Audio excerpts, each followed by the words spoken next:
윤석열 전 대통령 탄핵을 앞장서서 반대해온 한국사 강사 전항일 씨가 지난달 국민의힘에 입당한 사실이 뒤늦게 알려졌습니다. 전 씨는 지난달 8일 전유관이라는 실명으로 온라인 입당 신청을 했고 국민의힘 서울시당이 다음 날 입당을 승인한 것으로 확인됐습니다.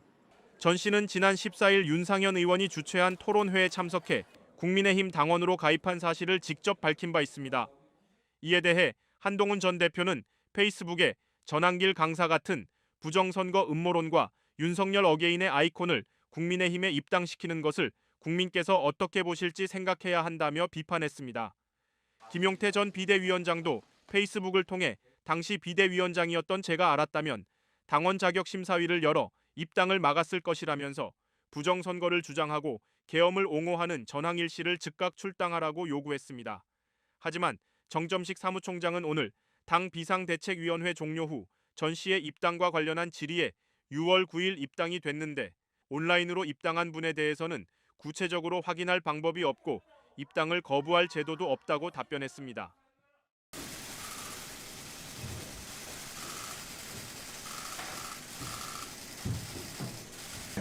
공포된 날입니다. 자유민주주의와 시장경제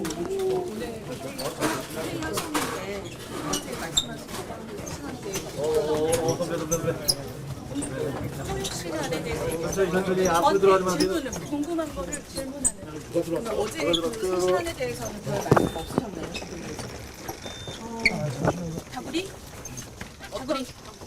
다구리라는 걸 안 받아들이겠다는 취지로 다들 말씀하시는데 이동재 때 있었던 얘기니까 그냥 다구리라는 말로 어제 어떤 점에 대해서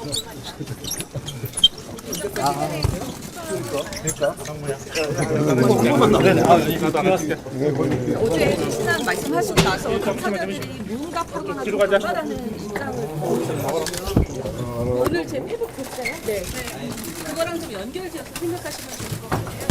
그리고 저희가 어제는 그렇게 실명까지 언급했지만 기본적으로는 우리 당에 지금 책임지는 분이 없다라는 것이 국민들 눈에 너무나 답답한 것이고 아름답게 책임지는 국민들의 모습을 제가 지금 부탁드리는 그런 차원이 굉장히 중요한 차원입니다. 오늘 비대위 회의에서도 지금 설명을 하시면서 그런 부분을 동일하다고 보시는 거예요? 혁신위원장께서 지금 그 당에서 쇄신하려는 노력이 없다고 느끼시는 거예요? 오늘 비대위 안에서 느꼈다고 느꼈고요. 지금 지난 12월 이후에 우리 당의 모습에 대해서 국민들께서 가장 답답해하시는 것이 어째서 책임지는 사람이 아무도 없는 2, 3차 공적 쇄신안도 좀 예고를 하셨잖아요. 그것도 좀 비중이 1차 때랑 좀 비슷하다고 보면 되는지 그거는 좀 기다려보시죠. 그리고 전한길 씨가 병원 가입한 거에 대해서 좀 말이 나오는데 이거를 거부해야 된다 뭐 네. 어제 이런 말 나오는데 좀 어떻게 보시나요? 당원 가입을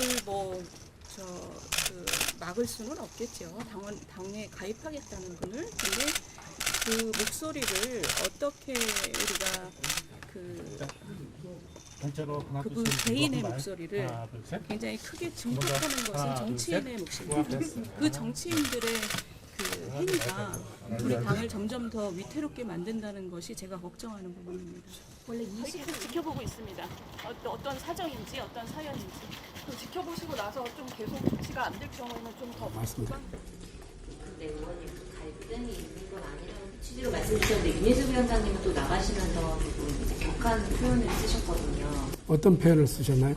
우리 당 안에서 이런 취지로 그런 것은 전혀 없었다 이런 말씀을 드리고 윤희숙 위원장님이 혁신 위원장으로서 참 고민하고 고심하고 있다는 것을 오히려 위로하고 격려했다 이런 이야기였는데 그거를 그렇게 말씀하시면은 그거는 조금 앞뒤가 좀 맞지 않는 것 같습니다. 네.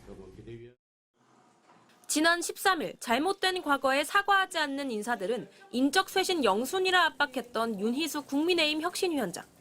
오늘 1차 쇄신 대상으로 4명을 콕 집었습니다.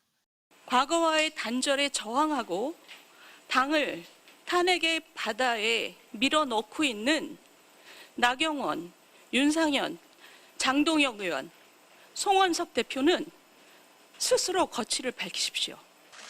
혁신이 활동을 두고 끝없는 갈등과 분열만 되풀이하고 정치적 자충수가 될 수 있다. 언제까지 사과만 할 것이냐며 공개 반발한 의원들을 문제 삼은 겁니다. 혁신의 목표가 인적 청산은 아니라 선을 그었던 송 원내대표까지 포함했습니다. 당으로부터 가장 많은 혜택을 받은 우리 중진 의원이라는 분들이 혁신이라는 것을 면피수단으로 삼으면서 사실상 과거로의 회귀를 선동하고 있는 것입니다. 다만 대선 당시 당을 이끌었던 쌍권 지도부, 권영세, 권성동 의원은 언급하지 않았습니다. 또 대선 경선 당시 한덕수 전 국무총리에 대한 100억 원대 당비 지출 의혹이 친한계와 친윤계 사이 내부 고발전으로 비화된 상황을 비판하며 개파 활동 금지 서약서를 받겠다고 했습니다. 3년 전에는 친윤이라는 개파가 출연해서 당의 의사결정을 전행하고 근래에는 친한파라는 개파가 등장해서 지금도 언더 73이라는 명찰을 버젓이 달고 활동하고 있습니다. 송 원내대표는 확정된 혁신안은 아니라면서도 불편함을 숨기지 않았고 정확한 그 내용이나 과정 그리고 그 취지에 대해서 제가 듣지 못해서 지금 현재는 그런 총의를 모아가는 의견을 수렴하는 과정에 있다. 장동혁 의원은 윤 위원장의 오발탄으로 모든 게 묻혀버렸다고 강하게 반발했습니다. 윤희숙 위원장은 오늘 지목한 의원 4명이 1차 명단에 불과하다며 추가 발표를 예고했습니다. 하지만 당내 반발이 이어지고 있어 혁신 동력을 마련하기는 쉽지 않아 보입니다. MBC 뉴스 김세영입니다.